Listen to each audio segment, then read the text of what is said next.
trouxe aqui alguns conceitos bem interessantes para a gente entender, tá? Primeiro, quais estilos merecem ajustes de sais? Todos, praticamente.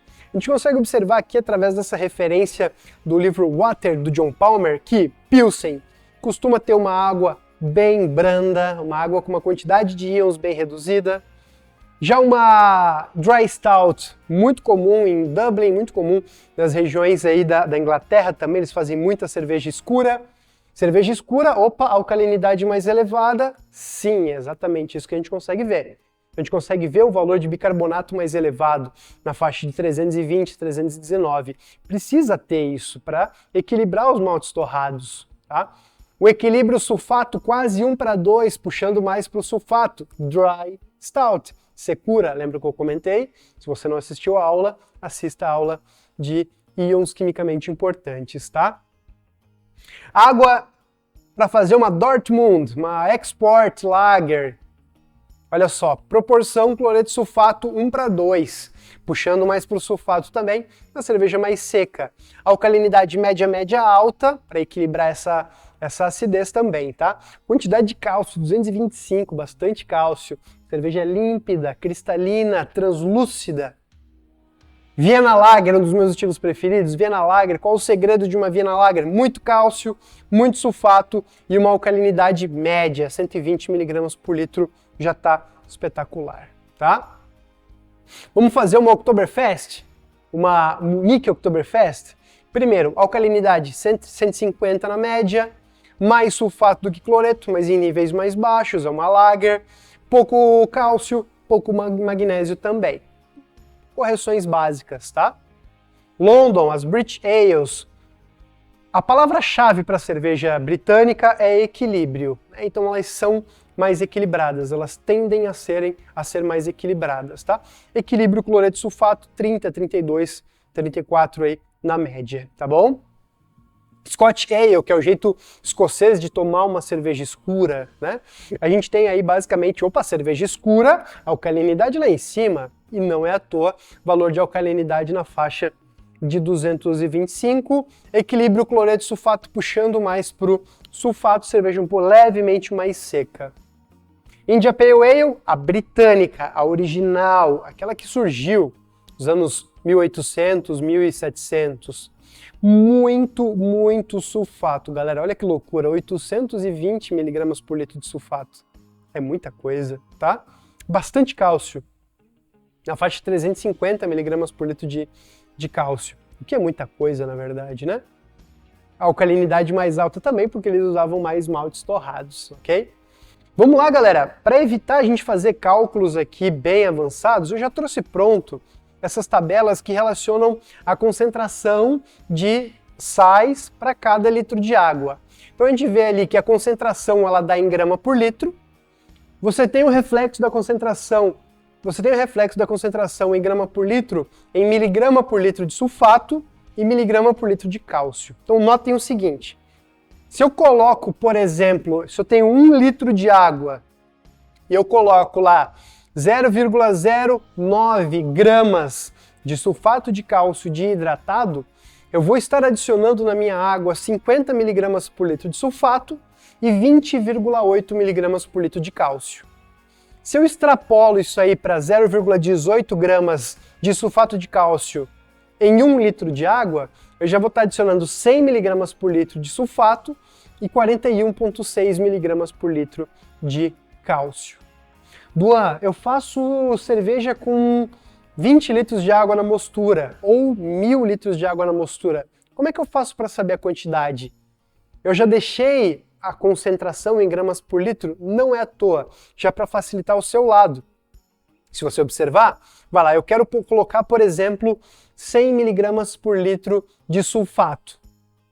Quanto que eu preciso pesar? Você vai fazer o seguinte, 100 mg por litro equivale a 0,8 gramas por litro. Então você vai pegar 0,18 gramas por litro e multiplicar pelo volume de água que você usa.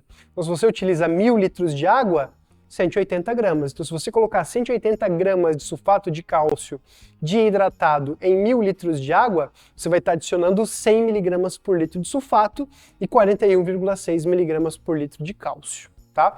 Já deixei prontinho. É só você pegar a coluna da concentração, multiplicar pelo volume de água que você vai estar utilizando, para descobrir o quanto em gramas que você vai pesar para aquela quantidade de água que você vai utilizar, tá?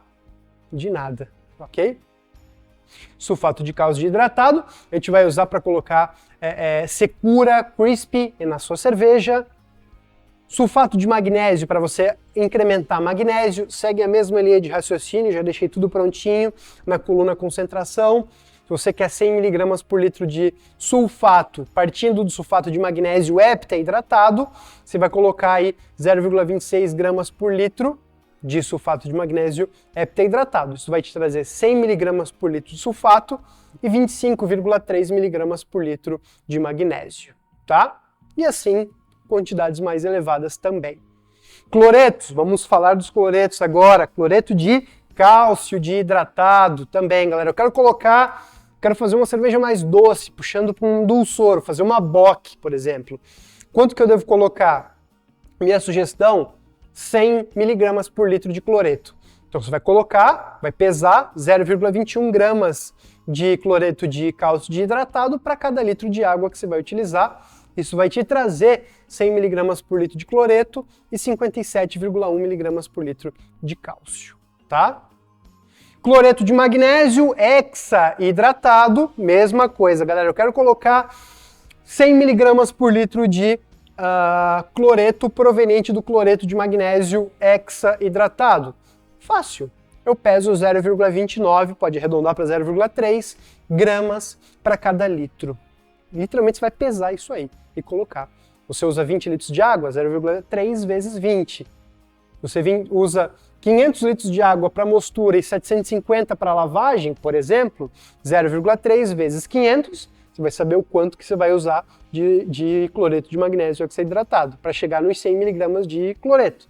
E o mesmo para os 750 para água de lavagem, tá? Importante corrigir as duas águas. Só que ao invés de você colocar os sais na água de lavagem, você pode muito bem colocá-los no finalzinho da fervura. Por quê? Se você colocar os sais na água de lavagem, existe uma alta probabilidade desses sais ficarem retidos na cama de grãos, tá? Então você vai ter uma maior eficiência colocando eles no finalzinho da fervura. Ou no começo da fervura, tanto faz, né? Ele vai solubilizar muito bem, tá?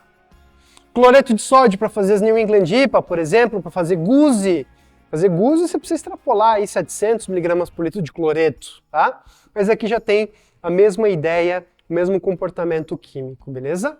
Quero colocar 150 mg por litro de cloreto, partindo do cloreto de sódio, 0,25 gramas por litro. Enfim, assim por diante. Carbonato de cálcio, agora a gente já está mexendo na alcalinidade. Quero fazer uma stout, uma dry stout. Você precisa aumentar a alcalinidade. Vamos colocar 150 mg por litro de alcalinidade, pode ser? Pode, ok, beleza. O que você vai fazer? 0,25 gramas de carbonato de cálcio para cada litro de água produzido. Você vai ter 150 ou 100 mg por litro, 150 mg por litro de carbonato e 100 mg por litro de cálcio. E o mesmo acontece para o bicarbonato, também, que é uma espécie alcalina, tá, galera? Então, bicarbonato também. Quero colocar 150 mg por litro. Não, vou extrapolar. Quero colocar 200 mg por litro, que eu quero fazer uma stout, uma Imperial Stout com muito grão torrado. Você sabe que o pH vai despencar. O pH vai diminuir bastante. Muito grão torrado, o pH diminui. Quanto mais torrado for o grão, menor é o seu pH. Tá? 200 mg por litro, você precisa colocar 0,28 gramas de bicarbonato de sódio para cada litro de água. Aí você vai ter um resultado bem legal. Beleza, galera? Gente, correção de sais extremamente resumido e objetivo aqui para vocês. É só aplicar o que está na tabelinha. Se não entendeu, reassiste. É um conceito um pouco mais técnico, é um conceito um pouco mais, não vou dizer que é difícil, mas delicado, exige atenção, exige estudo. Mas vai fazer com certeza a sua cerveja ficar muito melhor e o principal, padronizada.